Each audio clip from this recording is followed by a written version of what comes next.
아멘.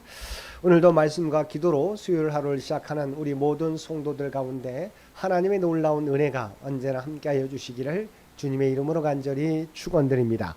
오늘 통독할 말씀은 학개 1장과 2장 말씀입니다.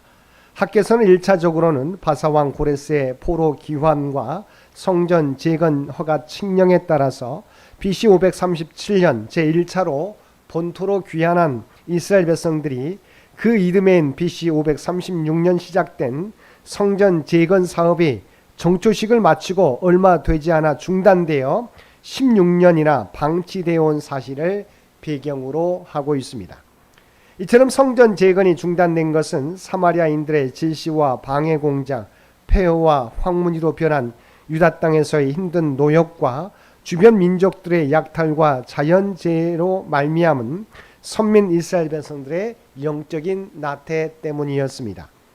그리고 이러한 성전 재건 사업은 16년 동안이나 그대로 방치되고 있었습니다. 이에 학개 선지자는 이스라엘 백성들의 영적 각성을 촉구하고 성전 재건 사업을 재개 완숙해야 할 목적으로 하나님의 말씀을 선포하였습니다. 먼저 1장 1절은 학개에서에 나오는 네 번의 설교 가운데 첫 번째 설교가 선포된 시기와 그 1차 대상을 밝히고 있습니다. 학개의 첫 번째 설교는 다리오 왕 제2년 곧 BC 520년 6월 1일에 선포된 말씀으로 이때는 성전 재건 사업이 중단된 지 약 16년이 지난 때였습니다. 성전 재건 사업은 BC 536년 2월에 시작되어 성전 기초를 놓던 중에 중단되었으므로 그해 5월과 6월경에 중단되었을 것입니다. 또한 학개의 첫 번째 설교는 스룹바벨과 여호수아를 직접적 대상으로 하여 선포되었는데 이들은 각각 유다 총독과 대제사장으로서 당시 포로 귀한 선민들을 대표할 뿐만 아니라 성전 재건의 책임도 지고 있었습니다.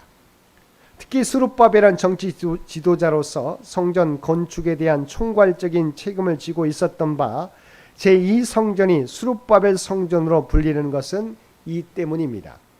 그는 유다 제19대 왕인 여호야긴의 자손으로서 다윗의 혈통을 이어받았으며 여호수아는 예루살렘이 멸망할 당시 사로잡혀 하맛 땅에서 처형된 대제사장 스라야의 아들로서 바벨론의 포로로 잡혀간 여호사닥의 아들입니다.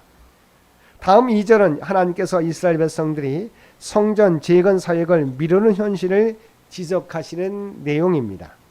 그 이유는 3절 이하의 내용을 통해서 확인할 수 있는 것처럼 그들이 오직 자기들의 육신의 안위만을 추구하며 영적 무관심과 나태에 빠진 까닭이었습니다.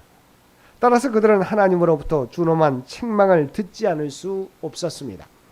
3절에서 11절은 하나님께서 학개 선지자를 통하여서 성전을 황폐한 채로 방치한 백성들의 영적 무관심과 영적 나태를 지적하고 이에서 비롯된 그들의 피폐한 현실을 지적하며 성전 재건 사업을 재개할 것을 촉구하시는 내용입니다. 즉 하나님은 성전을 황폐한 채로 버려두고 판벽한 집에 거하는 등 오로지 육신의 안위만을 추구하기에 여념이 없었던 백성들의 영적 무관심과 나태를 책망하고 그들의 그러한 영적 무관심과 나태가 그들에게 피폐함을 가져다 주었음을 거듭 지적하며 성전 재건 사업을 재개할 것을 촉구하시는 것입니다. 12절과 13절은 유다 총독 스룹바벨과 대제사장 여호수아를 비롯한 모든 백성들이 학개를 하나님께서 보내신 선지자로 인정하고 그의 말을 청종한 사실과 그에 따라 하나님께서 학개를 통하여 그들과 함께 하심을 선언하신 사실을 보도하고 있습니다.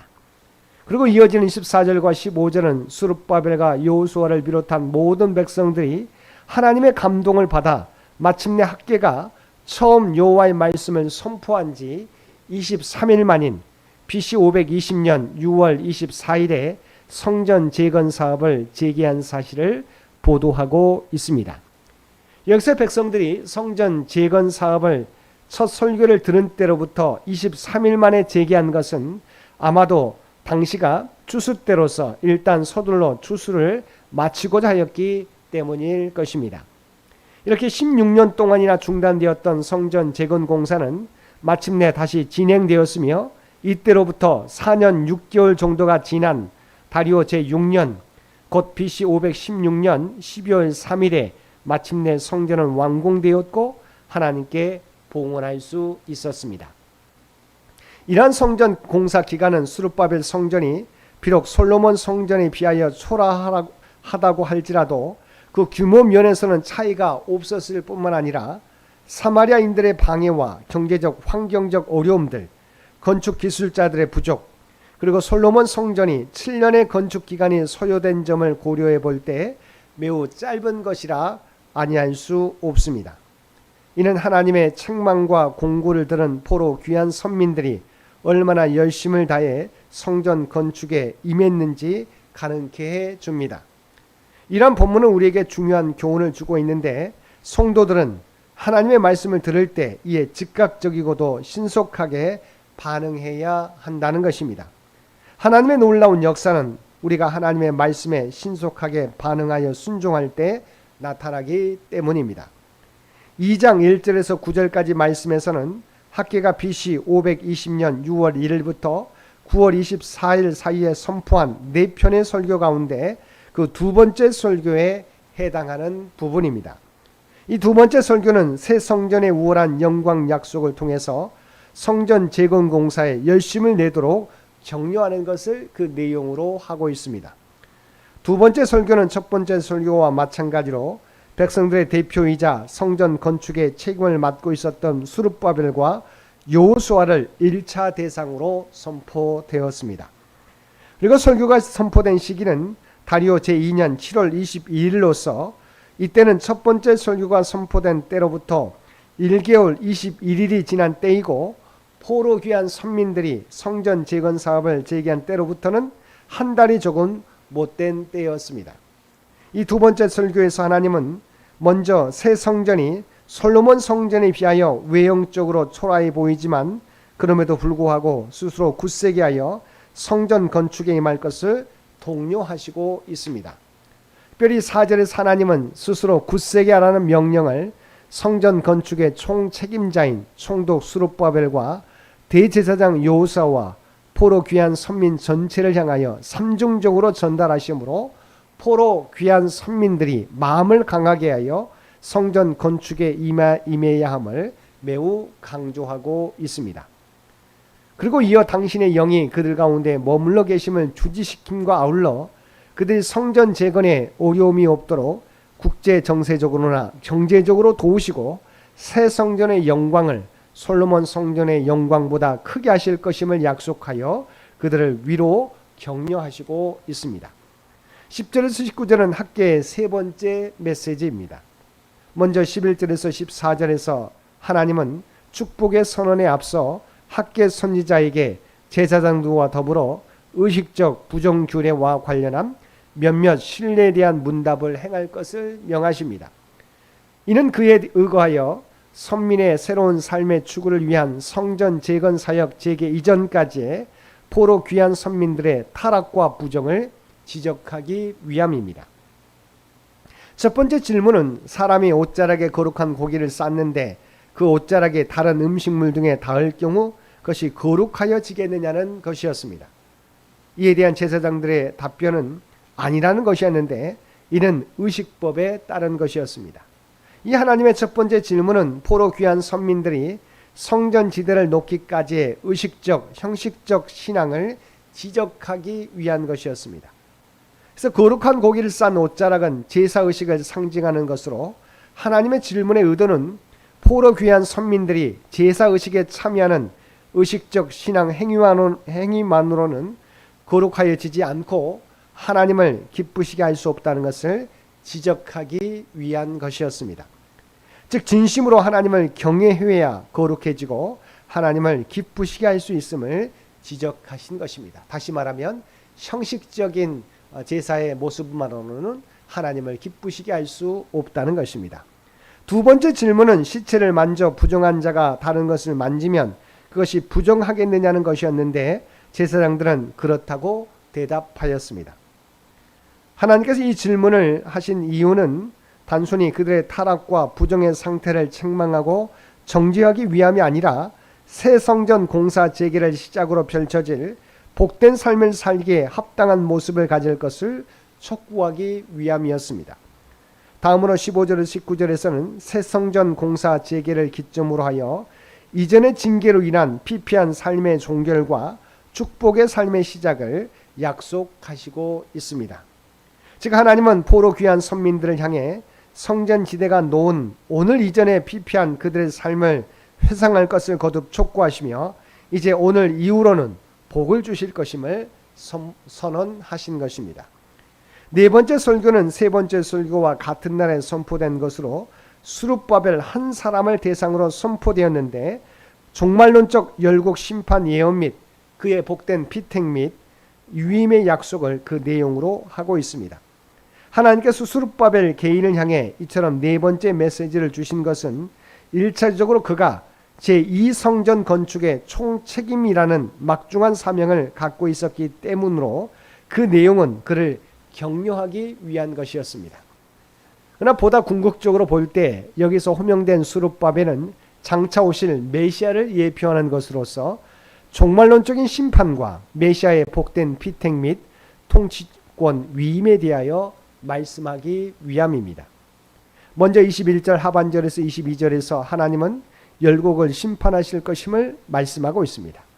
이는 당시 이스라엘의 위협적이었던 열방을 심판하여 이스라엘이 성전을 건축하는데 장애가 없게 하시겠다는 말씀이라고 하겠습니다. 다음으로 23절에서 하나님은 스룹바벨을 택하여 당신의 인장으로 삼으셨음을 말씀하고 있습니다. 이는 스룹바벨을 당신 백성의 실질적인 통치자로 삼으신다는 말씀이요 그를 지극히 영광스럽게 하신다는 말씀입니다. 일찍이 하나님은 에스겔을 통하여 내가 한 목자를 그들 위에 세워 먹이게 하리니 그는 내 종 다윗이라 그가 그들을 먹이고 그들의 목자가 될지라고 말씀하신 바 있는데 여기서도 알 수 있듯이 이 예언은 궁극적으로는 스룹바벨이 예표하는 예수 그리스도를 통해 성취될 예언이나 1차적으로는 스룹바벨에게서 성취되었다고 말할 수 있습니다. 사랑하는 성도 여러분, 이처럼 학계 선지자의 책망에 따라 지금까지의 영적 나태에서 일어나 주님의 말씀에 순종할 때 16년 동안 멈춰 있었던 하나님의 성전을 4년에 걸쳐서 온전히 완수할 수 있었습니다. 오늘도 주님의 말씀에 순종함으로 우리에게 맡겨주신 하나님의 뜻을 이루어 갈 수 있는 저와 여러분 모두가 되시기를 주님의 이름으로 간절히 축원드립니다. 함께 기도드리겠습니다. 사랑하는 충만하신 아버지 하나님, 이 땅의 삶이 분주할지라도 주님의 나라 확장을 위해 힘쓰는 저희들 모두 되게 하여 주옵소서. 그리하여 하나님의 온전한 역사를 이루어가는, 즉 이 땅의 하나님 나라를 확장해가는 저희 모두가 되게 하여 주시옵소서. 특별히 이 나라와 이 민족을 긍휼히 여겨주시기를 원합니다. 하나님께서 지금까지 지켜주셨듯이 하나님께서 친히 통치하시고 인도하여 주옵소서. 100주년을 준비하며 나아가는 창현재단을 기억하여 주시고 주의 백성들의 모든 봉사와 기도와 간구를 통해서 하나님이 계획하신 바를 하나하나 이루어가는 창현재단, 복된 창현재단 되게 하여 주옵소서. 특별히 바라옵기는 이세승 원로 장로님과 연로하신 권사님들 많은 주의 백성들 기억하여 주시고 그들의 연약함 가운데 하나님을 향하여 모든 것을 맡기며 기도할 때 아버지 하나님 그들의 기도 가운데 응답하여 주시기를 원합니다. 하나님 그들을 힘들게 하는 모든 질병을 제거해 주시고 아버지 하나님 하나님의 백성으로 귀한 사명을 감당하는 데 부족함이 없도록 주의 놀라운 은총을 그들 모두에게 허락하여 주옵소서. 주님을 의지하는 자들마다 하나님의 은혜를 허락하여 주시옵소서. 오늘 또 우리에게 복된 하루를 허락해 주신 것 진심으로 감사드립니다. 우리에게 주어진 복된 하루 아버지 하나님 아무렇게 살아가면서 허비하는 저희들 되지 않게 하여 주시옵소서. 우리 하나님의 구원받은 백성이라는 정체성을 가지고 우리에게 맡겨진 사명 온전히 충성되게 감당하며 살아가는 우리 모두가 되게 하여 주옵소서. 우리가 주님의 몸을 이루고 있는 하나님의 지체라고 하는 것을 기억하고 주의 몸된 성전을 온전히 세워가는 저희 모두가 되게 하여 주옵소서. 또한 우리가 발을 딛고 살아가는 삶의 현장 가운데 아버지 하나님 그리스도의 아름다운 향기와 선한 영향력을 나타내며 살아가게 하여 주옵소서. 이 모든 간구 우리를 구원하여 주신 예수님의 이름으로 간절히 기도드리옵나이다.